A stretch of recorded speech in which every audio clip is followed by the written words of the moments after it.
The day we spent months preparing for finally came. A fresh start with our split-off guild, Powerful Wizard. We were all assigned leveling groups based on comp and sleep schedule. My husband and I ended up being put in one of the 2 0 sleep groups. Our comp was 3 warlocks, prop paladin, and me, resto shaman.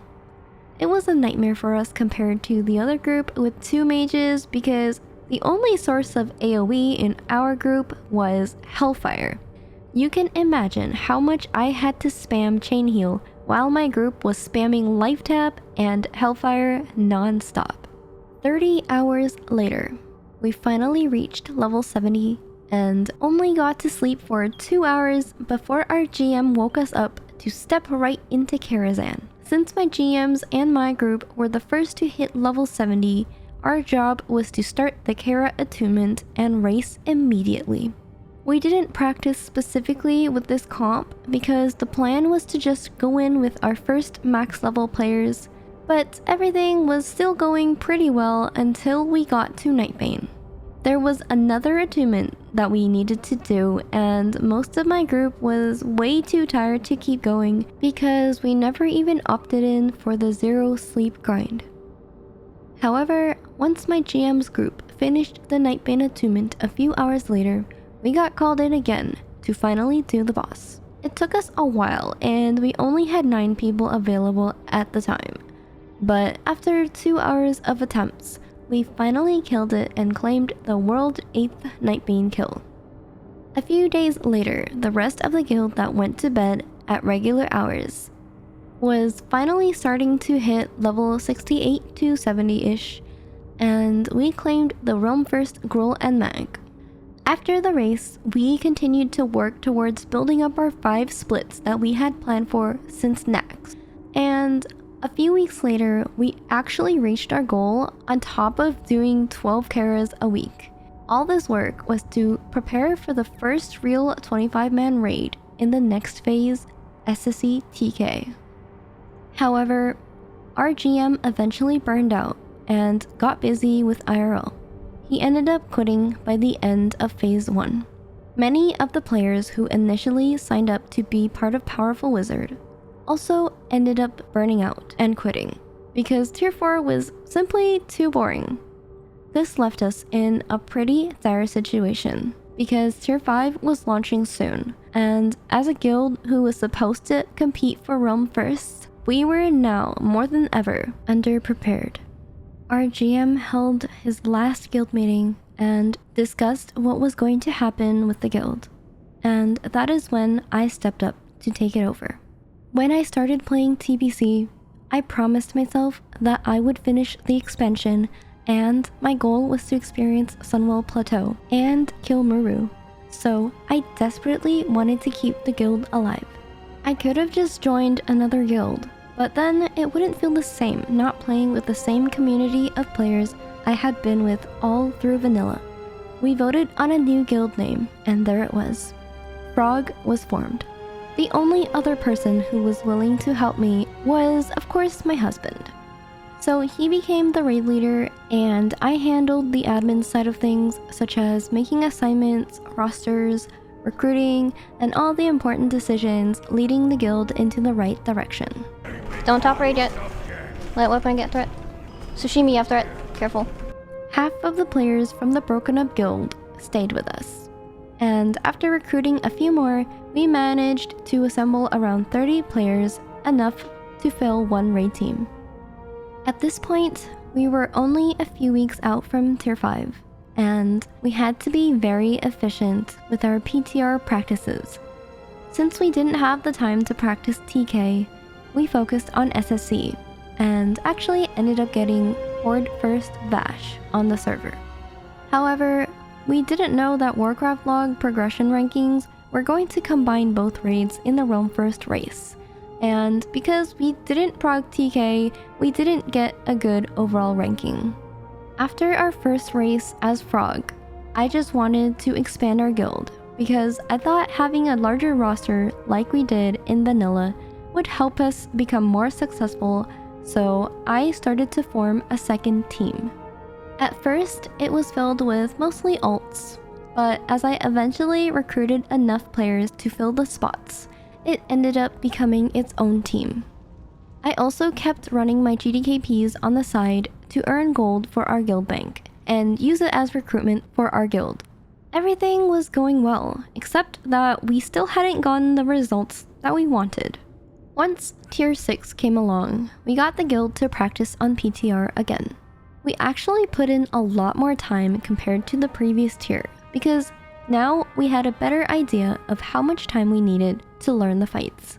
This time, we practiced both raids, BT and Hydral, and we were feeling pretty good about the fights. When the Realm First race for tier 6 finally came around, we encountered a bug after the second boss in Hydral, where the waves of trash reset and took away 20 minutes of our time in the race. This bug actually continued to happen throughout the phase, and we never really figured out what was causing it. The only way to fix it was to log off, reset the instance, and redo all the waves. Despite encountering this bug during the race, we only missed Realm First by about 15 minutes, which was way closer than our last race. And although it was very close, some of the raiders who were used to getting every Realm First in vanilla were disappointed, including myself, because I felt like I let down my guild as the GM. I took this downtime after the race to recruit once again, and eventually we had 3 full raid teams doing very well, plus 2 GDKPs. It was a lot of work, because it was still just my husband and I running all the teams. We also had to fill whatever role was missing, because people would call out of raids, and it was very hard to fill those spots without playing those roles ourselves. This is when we learned a few of the TBC dungeon boosts on our mages and expanded our army of alts even more. We learned the duo mage sleep pens and shadow labs boost, so it was pretty easy to boost more characters from fresh. Eventually, my husband and I were able to cover every spec that we needed, and it was also helpful towards distributing loot to our raiders. After a few months, the ZA phase finally came around, and we actually got Realm First for progression. Not that it was impressive, because once again, just like ZG, it wasn't a very serious tier that people were competing for. But it was important to us, because it was the first time we accomplished something as Frog, and it was with some of our closest friends and OG guild members that were with us since vanilla. Sunwell Plateau, the last phase of the expansion, was just around the corner, so I decided to make the biggest decision of my career to force PTR on all my raiders. I knew I was going to lose some raiders to not wanting to PTR, but this time I wasn't going to lose another Realm First race. Sunwell was also especially important to me because it was the raid that I had been looking forward to throughout all of TBC. This time around, Blizzard announced that they would leave Sunwell Plateau official PTR up for a week straight, with 3 raid teams and 2 raid nights per team. We were basically already raiding every day as a guild. The competition was also going to be more rough because there were some decent guilds that transferred to Garblus during TBC that were also going to compete. So for an entire week, we spent not only during raid hours, but the entire day on the PTR. I even cancelled our regular raid to practice more for the people who couldn't take work off during the day to practice. Compared to the rest of the expansion, these bosses were no joke, and at the time, they were the most difficult encounters to ever exist in Classic, outside of Vash and KT.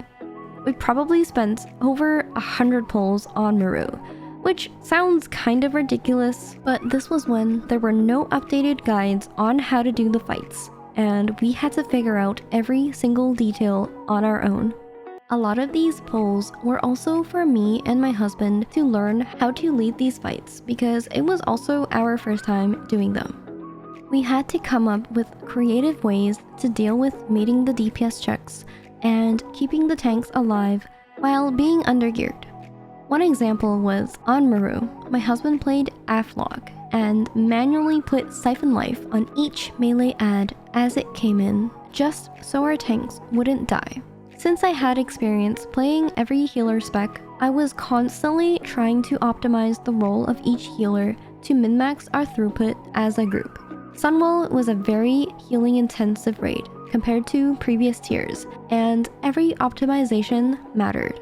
In total, we spent about 60 hours on the PTR, and we were the only guild on our server to kill Muru and KJ.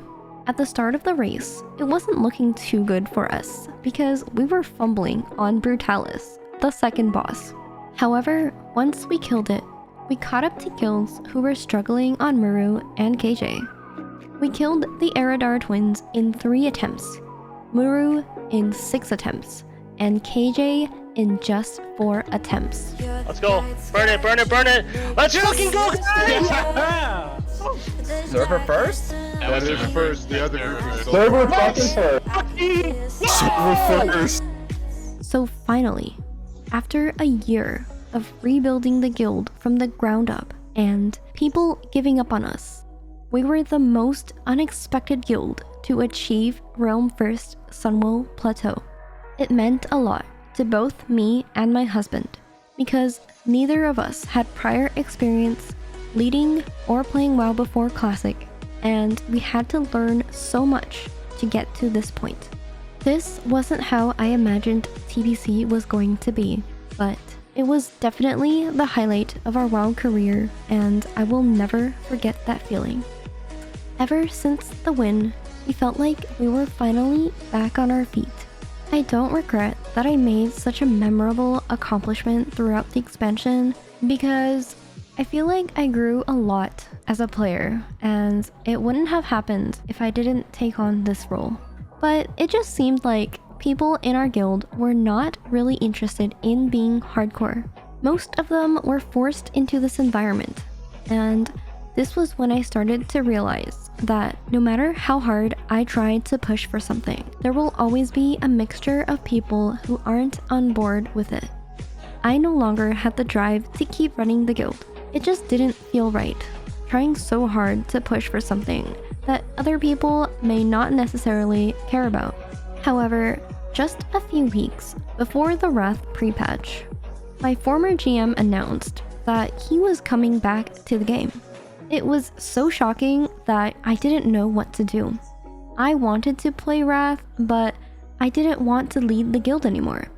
So I saw it as a perfect opportunity to hand the guild back over, even though most of the people in Frog at this point were completely different from the guild that he left behind. This was going to be an awkward transition, but I was determined to make it work. Stay tuned, as the story will continue in part 3 of this series. Don't forget to like and subscribe and turn on the notification bell so that you don't miss it. Thanks for watching, and I will see you guys in my next video.